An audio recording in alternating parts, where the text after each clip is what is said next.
Ouverture ce mercredi à Abidjan du 5e sommet Union africaine-Union européenne. Plus de 5000 participants, dont 83 chefs d'État et de gouvernement représentant 55 pays d'Afrique et 28 d'Europe, prennent part à cet événement qui a pour thème « Investir dans la jeunesse pour un avenir durable ». Les détails tout à l'heure. Alors que les chefs d'État africains et européens parlent de l'avenir de la jeunesse africaine, les premières dames, elles, réfléchissent au rôle de la femme dans la préservation de l'environnement. Et puis une association pour lutter contre le flux migratoire de la jeunesse africaine est née. Les détails de cette association dans ce journal. Bonsoir à tous et bienvenue à ce temps d'information. Commençons par cet élément. Ouverture depuis ce mercredi à Abidjan du 5e sommet Union africaine-Union européenne. Plus de 5000 participants, dont 83 chefs d'État et de gouvernement représentant 55 pays d'Afrique et 28 d'Europe, prennent part à ce 5e sommet Union africaine-Union européenne qui a débuté ce mercredi après-midi au Palais des Congrès du Sofitel Côte d'Ivoire à Abidjan. Ce sommet qui a pour thème « Investir dans la jeunesse pour un avenir durable » va permettre de discuter durant 2 jours sur les défis communs auxquels sont confrontés les deux continents, tels que la paix et la sécurité, et autour d'intérêts communs, notamment la recherche d'une croissance durable, inclusive et créatrice d'emplois pour les jeunes. Voilà, on poursuit toujours ce journal. Quelle est la place de la femme dans l'économie verte ? C'est le thème du déjeuner débat initié par la première dame Dominique Ouattara en marge du 5e sommet Union africaine-Union européenne. Des épouses d'une dizaine de chefs d'État ont pris part à la rencontre qui a eu pour cadre l'Ivoire Golf Club d'Abidjan, Jérémy Aoré et Sorochelina. Amélioration des conditions de vie des femmes, leurs droits, leur santé et éducation, tout en les impliquant activement dans la lutte contre le changement climatique, mais également en les initiant à l'économie sociale et solidaire. C'est l'objectif du Fonds vert R20, thématique du Forum des conjoints qui s'est tenu ce mercredi à Abidjan à l'initiative de la première dame de Côte d'Ivoire, Dominique Ouattara, suite au premier magistrat de la commune de Cocody, Aka Angwa Mathias, qui a salué la première dame pour cette initiative en prélude à l'ouverture du 5e sommet Union africaine-Union européenne. La présidente du Fonds vert R20, Michel Saban, a présenté cette fondation expliquant ainsi l'intérêt de sa mise sur pied. Notre rôle aujourd'hui est très important. Nous devons provoquer des vocations grâce à cette nouvelle économie verte, donner des espérances, créer des opportunités, amenant des femmes à se demander « et pourquoi pas moi ?» Nous devons aider ces femmes qui souhaitent s'investir dans leur pays et dans cette lutte internationale contre le mal du XXIe siècle qu'est le fléau climatique. Au cours de ce déjeuner-débat, la première dame de Côte d'Ivoire a vivement salué les conjointes des chefs d'État du Mali, de Guinée-Bissau, du Tchad, des Comores, d'Angola et du Niger, ainsi que des représentants de bien d'autres pays, avant de mettre en exergue les facteurs nécessaires pour l'implication des femmes dans l'économie verte, l'approche pour devenir des actrices incontournables du développement durable et donc d'un environnement sain. Le renforcement des capacités permettra aux femmes de mieux comprendre et appréhender les différents domaines du développement économique et social et de pouvoir maîtriser ainsi la problématique environnementale. Deuxièmement, le transfert des technologies donnera aux femmes la possibilité d'utiliser des outils innovants et des solutions durables qui permettront d'améliorer leur productivité tout en respectant l'environnement. Et enfin, troisièmement, le financement, qui est l'épine dorsale de toute activité, donnera aux femmes les moyens de mettre en œuvre leurs projets. C'est pour cela, mes chères sœurs, qu'il est important d'identifier les différents fonds qui leur permettront de gagner en autonomie à travers l'économie verte. À ce stade de mon propos, je voudrais remercier M. Arnold Schwarzenegger, président du Fonds vert R20, qui a souhaité que ce fonds soit mis en place pour les femmes de notre continent. L'ONG que je préside et dont la mission est de contribuer à l'amélioration de la qualité de la vie a placé au cœur de ses objectifs la préservation de l'environnement. Dans le cadre de la promotion de l'économie verte, Agir a initié des projets et programmes qui visent à renforcer les capacités des groupements et associations de femmes au Mali à travers la formation sur la valorisation des déchets ménagers. En matière d'économie verte, les actions se focalisent sur l'agriculture et l'élevage, qui occupent plus de 80% des femmes tchadiennes. Dans ce sillage, les activités sont principalement axées sur la production, la transformation et la commercialisation des fruits de l'agriculture. Mais l'exercice de toutes ces activités n'est guère aisé pour les femmes. Dans le cadre de l'emploi vert, notre pays n'est qu'à ses débuts. Des groupements de femmes et de jeunes œuvrent au recyclage des déchets et les transforment en bijoux, en objets de décoration intérieure. D'autres s'adonnent à la promotion des énergies renouvelables, notamment par la vulgarisation du solaire dans les localités. La République de l'Angola considère l'économie verte un outil pour atteindre le développement durable et pour évaluer les opportunités et les défis relatifs à ce concept, ainsi comme les moyens nécessaires pour sa mise en œuvre. Notons qu'à la demande de l'acteur Arnold Schwarzenegger, président fondateur du R20, la première dame de Côte d'Ivoire, Dominique Ouattara, a accepté la présidence Afrique de ce fonds vert.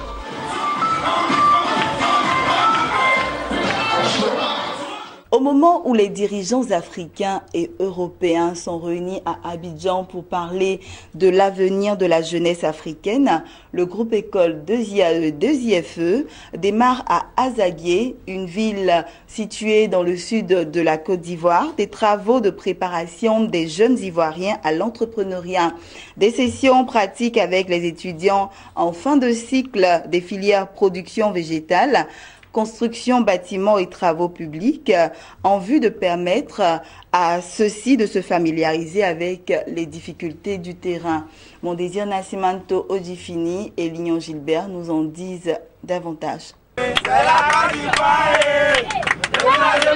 Nous sommes ici à Azagué, ville située à une quarantaine de kilomètres d'Abidjan. Dans cette localité se déroulent des sessions en production végétale aux étudiants du groupe école 2IAE 2IFE. Des ateliers qui visent à mettre les apprenants en situation de travail avec des cas pratiques. Telle cette étude sur l'EVA, un arbre de la famille des euphorbiacées dont on tire le caoutchouc. De la préparation d'un champ, passant par la pépinière, le greffage, le repiquage des plants, du suivi et la récolte du latex, tout a été passé en revue. Quand les plants seront prêts pour le repiquage, que vous ne les repiquez pas, l'âge pour le repiquage est dépassé, c'est une perte pour vous. Donc qu'est-ce qu'il faut faire? Avant de mettre en place une pépinière, il faut s'assurer qu'on a une parcelle. Donc au moment où vous êtes en train de piloter le site de la pépinière, vous êtes en train de planifier le terrain, préparer le terrain pour le repiquage. Parce que lorsque vous allez entretenir les plants, arrivé à un moment, les plants sont prêts à être repiqués. En ce moment, il faut s'assurer sur la parcelle que le terrain est préparé. Une ingéniosité de l'administration du groupe 2IAE 2IFE appréciée par les étudiants. Cette descente sur le terrain a été vraiment bénéfique pour nous parce que ça nous a permis d'ajouter la pratique à tout ce qui était théorie qu'on faisait en classe. On nous a montré comment savoir qu'un plan de greffe avait réussi, quand le plan devenait vert, l'œil de la plante, là où le nouveau tronc allait sortir. En tout cas, on a vraiment compris, ça nous a vraiment aidé. Voir ce qu'il y a en classe et ce qui est sur le terrain, c'est vraiment différent. Là, en classe, on voit que les 4 murs. Ici, nous avons le paysage, on a les pépinières. Regardez vous-même, nous avons les grands plans. C'est vraiment bénéfique pour nous qui sommes à 2IAE. Sur le chantier école du centre d'incubation bâtiments travaux publics à Azagué-Awa, les apprenants ont été initiés aux travaux d'implantation d'un édifice. Cette phase pratique m'a apporté beaucoup. Au cours de cette phase, nous avons retenu les différentes phases. Comment poser une chaise, comment faire les tracements du mur, l'épaisseur de la fouille, comment faire l'axe. Parce que c'était les choses, la dimension par rapport aux sportifs, par rapport au mur et le terrain, les bords du terrain. Aujourd'hui, nous avons vu tout ça sur le terrain.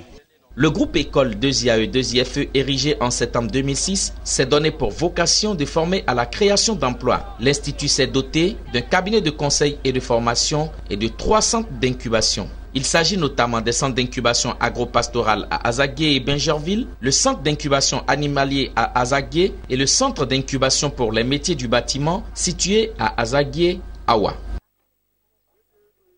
Restons toujours avec le groupe école 2IAE 2IFE. Notre équipe s'est entretenue avec le promoteur de cette école agricole, Séraphin Kouah, en marge du 5e sommet Union africaine-Union européenne. Ce jeune entrepreneur plaide pour un soutien plus effectif au secteur agricole et surtout aux écoles de formation en agriculture. Écoutons Séraphin Kouah. Vous avez dit 5e sommet. Je souhaite que ça ne soit pas un sommet de plus et que les résolutions qu'ils vont prendre au cours de ces sommets-là, de ce sommet, qu'on ne mette pas ces résolutions dans les tiroirs et qu'on puisse réellement les appliquer pour résoudre définitivement le problème d'emploi en Afrique. On peut, c'est possible, les solutions existent. Nous, école d'entrepreneuriat, nous formons des jeunes au niveau de l'entrepreneuriat, nous changeons leur mentalité. Mais le problème qui se pose aujourd'hui, c'est le financement, l'accompagnement. Regardez-vous, ici, les banques ne financent pas les jeunes entrepreneurs, les promoteurs. Même quand elles le font, c'est à court terme. Or, la logique financière voudrait qu'on utilise les ressources à plus d'1 an pour financer les emplois à plus d'1 an. C'est le contraire qu'on fait ici. C'est le contraire, moi je fais. Parce que moi j'ai eu des financements, mais c'est des financements de 1 an, des avances sur facture. Je suis en train de construire l'université de l'entrepreneuriat. Tout le monde le sait dans ce pays. Mais il n'y a aucune banque qui va se décider pour dire j'accompagne ce jeune promoteur. Restons toujours dans le domaine de l'entrepreneuriat. Le flux migratoire de la jeunesse africaine est principalement lié au manque d'emploi et à l'absence de création de conditions favorables pour garantir l'avenir des jeunes. Afin de pallier à cela, une association issue de 12 pays d'Afrique francophone est née. Son nom, le Conseil africain des jeunes entrepreneurs francophones. Quel est son but, sa mission? Élément de réponse avec notre reporter Max Zoubi. Susciter plus d'entrepreneurs francophones africains dans l'avenir en créant des conditions permettant l'éclosion d'une Afrique francophone forte, c'est la principale mission du Conseil africain des jeunes entrepreneurs francophones CAGEF, une plateforme de jeunes entrepreneurs issus de 12 pays d'Afrique francophone. Pour Zaoboun Bain, président du CAGEF, il s'agit à travers cette plateforme de promouvoir et soutenir l'entrepreneuriat pour notamment lutter contre le chômage et le sous-emploi des jeunes, considéré comme une cause profonde de la migration irrégulière. Le CAGEF, comme son nom le dit, le Conseil africain des jeunes entrepreneurs francophones, c'est parti d'un constat. Voilà, le constat est que les statistiques en notre possession montrent que sur 10 entrepreneurs en Afrique, nous comptons 3 entrepreneurs francophones. Voilà, ce qui est alarmant et voire même révoltant. Voilà, donc nous nous sommes assis, on a dit bon, il serait important que, puisqu'on dit l'avenir appartient à la jeunesse, il serait important que nous mettons en place cette plateforme-là qui va regrouper toutes les jeunesses de la zone francophone d'Afrique pour faire la promotion de l'entrepreneuriat dans un premier temps et les réunir autour sur une plateforme afin de créer une interconnexion en matière d'opportunités d'affaires. Penser l'Afrique, voir la jeunesse africaine et définir l'avenir du jeune africain autrement, c'est ce à quoi aspirent ces jeunes africains. Il faudra former les jeunes à l'entrepreneuriat. Ceux-là, nos frères-là qui sont esclaves en Libye, qui essaient de traverser la Méditerranée, qu'est-ce qu'ils font qu'ils le fassent? C'est le sous-emploi, parce qu'ils n'ont rien à faire en Afrique. C'est parce que, la plupart du temps, c'est parce qu'ils ne savent même pas quoi faire. Parce que quand tu vois quelqu'un qui a pris 2-3 millions pour aller être esclave, alors qu'avec cet argent, ils pouvaient investir. Donc il faut l'esprit entrepreneurial, on doit l'inculquer à nos jeunes. On ne peut pas tous travailler dans le gouvernement. Le gouvernement ne peut pas tous nous recruter. C'est à nous de créer nos propres emplois et de faire venir les autres qui sont au chômage. Telle est ma vision. On peut pas, quand tu dis tu vas chercher les emplois et tu vas faire des thés, durant toute ta vie tu feras seulement que des thés, des graines. Et cela ne va pas amener quelque chose. Et si tout un homme est créé avec des psychologies de recherche, quand on réfléchit, on aura des idées comment on doit créer quelque chose. Mais si on a peur, on n'aura rien. Le Conseil africain des jeunes entrepreneurs francophones est implanté dans plusieurs pays, notamment en Côte d'Ivoire, au Burkina Faso, au Mali et en RDC. Il entend se représenter sur tout le continent. Intéressons-nous à présent à l'agriculture. Nous allons retourner au Sahara 2017. Le Sahara, qui est le salon de l'agriculture et des ressources animales, a vu la participation de nombreuses transformatrices de produits agricoles. Elles ont invité les consommateurs à s'approprier leurs produits. Jérémy Aouré et Marusséry. Elles ont choisi de faire de la transformation des produits agricoles locaux leur priorité. Elles y ont intégré l'emballage de ces produits avec en prime l'hygiène. Toute chose qui, pour elles, mérite une vulgarisation sur toutes les plateformes telles que le Salon international de l'agriculture et des ressources animales, Sahara 2017, qui vient de s'achever, une plateforme qu'elles n'ont point boudée. Elles ont saisi l'occasion de ce salon pour présenter leurs produits transformés. Le piment, le soumara, il y a le gnagna, il y a le persil, il y a aussi le gingembre. Je transforme aussi les crevettes et le poisson en poudre.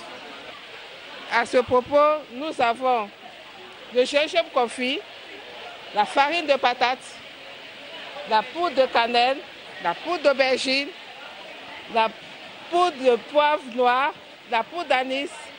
Nous avons les racines et les feuilles de pissenlit, la poudre de gingembre, la poudre de basilic. Et KO Production, nous sommes spécialisés dans la production et la transformation des produits agricoles. Entre autres, nous avons le gnagna que nous transformons en poudre. Réunis au sein d'un réseau dénommé REDPASI, le réseau des transformatrices des produits agricoles de Côte d'Ivoire, elles mutualisent leurs efforts pour porter loin leurs différents projets après avoir bénéficié de renforcement de capacités sous la houlette de Koulibaly Alimata, la présidente de ces réseaux. Beaucoup de visiteurs et il faut dire que nos produits, les précuits GLP sont connus. Ce qui fait qu'ils ne sont pas surpris. Ils les consomment déjà pendant il y a des années. Ce sont les découvertes sont le couscous de maïs, le couscous de mil, la farine infantile enrichie de lutte contre la malnutrition et la farine de banane qu'on peut prendre pour faire les cakes, les pizzas et le bon foutou au capa. Le REDPASI regroupe plusieurs centaines de membres installés un peu partout sur le territoire ivoirien. Et on termine ce journal avec cette information en bref et en images. Sachez que la Banque africaine de développement BAD vient de lancer le groupe consultatif présidentiel de la jeunesse, dont l'objectif est de proposer des idées innovantes pour la création de plus de 25 millions d'emplois décents et durables en Afrique au cours des 10 prochaines années. L'information a été portée au public lors du 6e forum des affaires Union africaine-Union européenne à Abidjan par le président de l'institution financière Akeoumi Adesina.